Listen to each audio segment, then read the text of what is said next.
Assalamualaikum warahmatullahi wabarakatuh. Nashkurullah syukran katsira bi qiraatil hamdalah ala hidayatihi wa taufiqihi alladhi nahnu na'isu biha wa nusalli wa nusallimu ala sayyidina Muhammadin ala juhdihi wa bazlihi li tablighi syara'i illa hidayatan lana.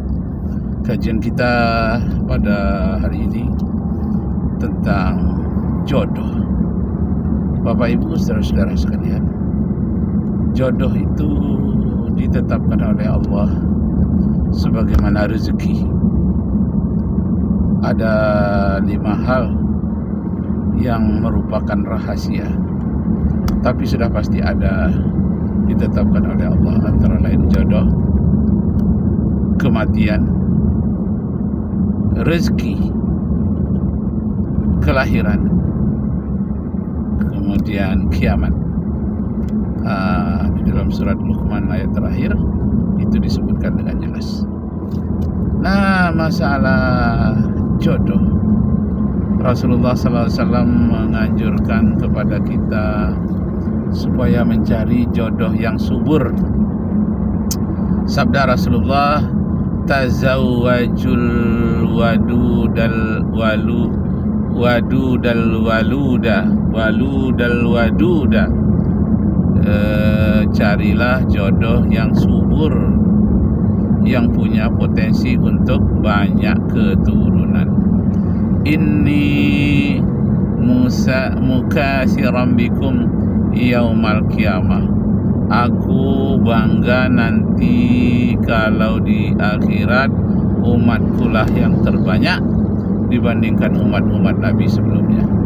Begitulah kata Rasulullah sallallahu alaihi wasallam.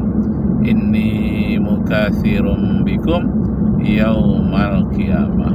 Aku akan bangga dengan banyaknya kamu nanti sebagai umatku di hari akhirat. Nah, disuruh tazawwajul wadudal waluda. Nikahilah orang-orang yang subur, yang banyak keturunannya. Jadi Bapak Ibu saudara-saudara sekalian, misi untuk memperbanyak jumlah manusia di muka bumi ini sudah ditetapkan oleh Allah. Akan tetapi hendaknya banyak itu yang berkualitas, jangan banyak hanya kuantitas tapi tidak berkualitas. Orang beriman yang berkualitas, yang berilmu, jumlahnya banyak, berilmu pula, itulah yang dibanggakan oleh Rasulullah. Jadi Bapak Ibu saudara sekalian, ada surat An-Nisa. An-Nisa itu surat tentang ibu-ibu. Ayat 3 dikatakan, fankihu ma balakum minan nisa masna wa thulatha wa ruba'.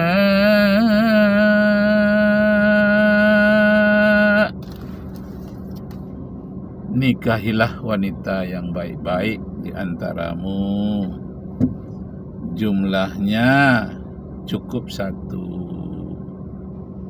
Akan tetapi jika kamu kaya, sanggup berlaku adil, boleh 2, boleh 3, masna wa sulasa wa ruba'.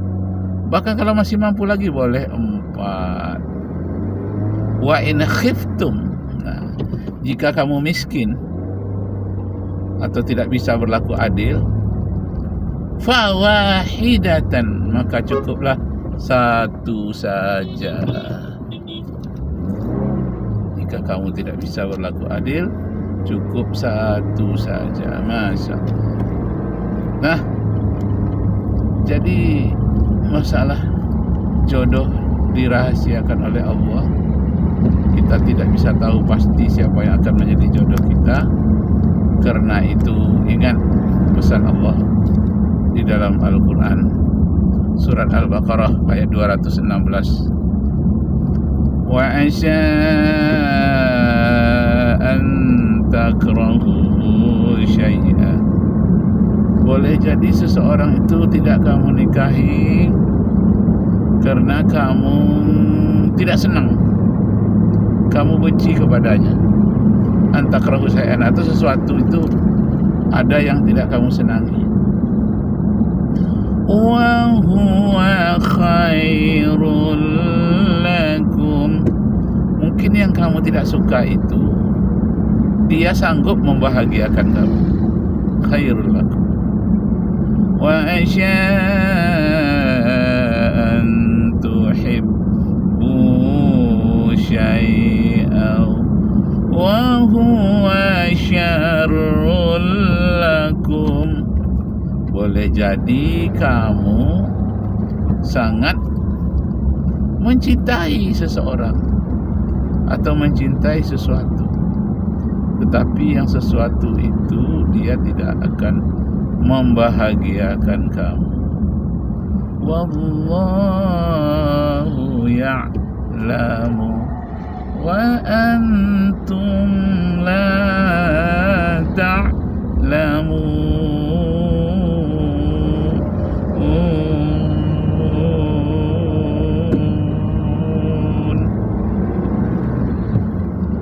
Allah lah yang maha tahu, sedangkan kamu tidak tahu. Jadi Bapak Ibu, saudara-saudara sekalian, Allah Subhanahu wa Ta'ala sudah menunjukkan kepada kita bahwa banyak di dunia ini kita tidak tahu, tapi kita berusahalah mencari yang terbaik. Nah, dalam mencari jodoh itu ada hadis Nabi menyatakan, tunkahul mar'atu li arba'in, nikahilah wanita itu karena 4 macam, kata Rasul. Li arba'in, karena 4 macam kamu nikahi dia. Li arba'in, apa dia itu 4 macam? Tunkahul mar'atu li arba'in. 1, li jamaliha, dinikahi wanita itu karena cantiknya. Boleh, karena dia sangat cantiknya lalu kita menikah dengan dia, boleh. Li jamaliha. Tapi jangan hanya cantik semata, harus ada pertimbangan yang lain. Yang kedua, li nasabiha, kamu menikahi wanita itu karena dia keturunan orang bangsawan, keturunan hartawan, keturunan pahlawan, pokoknya keturunan yang wan-wan dalam bahasa Indonesianya. Dalam bahasa Arabnya li nasabiha, karena keturunannya. Bisa saja keturunannya itu bangsawan, bisa hartawan, bisa agamawan. Pilihlah keturunan yang baik-baik, benih yang baik-baik. Li nasabiha. Yang ketiga, tunkahul mar'atu li maliha, nikahi wanita itu karena banyak hartanya. Bisa hartanya itu berupa ternak, bisa berupa kebun sawit, bisa berarti perdagangan kelontong, bisa perdagangan emas. Nah, segala macam hal-hal yang berkaitan dengan harta boleh jadi karena dia pegawai, karena dia dokter, karena dia dosen. Banyak hal. Jadi lima liha, kamu nikahi karena banyak duitnya, boleh. Nah, yang keempat, li arba'in, yang keempat, li diniha, kamu menikah dengan dia karena dia wanita solehah. itu namanya lidiniha, karena bagus agamanya. Lidiniha, karena bagus agamanya. Di antara yang 4 itu, pertama keturunan, karena kecantikan bisa pudar. Kalau membanggakan keturunan bisa tercemar. Membanggakan harta bisa terbakar. Kalau 4 itu harus dipilih salah satu, fasfar bizatiddin, pilihlah wanita solehah yang taat beragama. Fasfar bizatiddin, pilihlah yang taat beragama. Taribat yadaka, tanganmu akan beruntung. Masya Allah.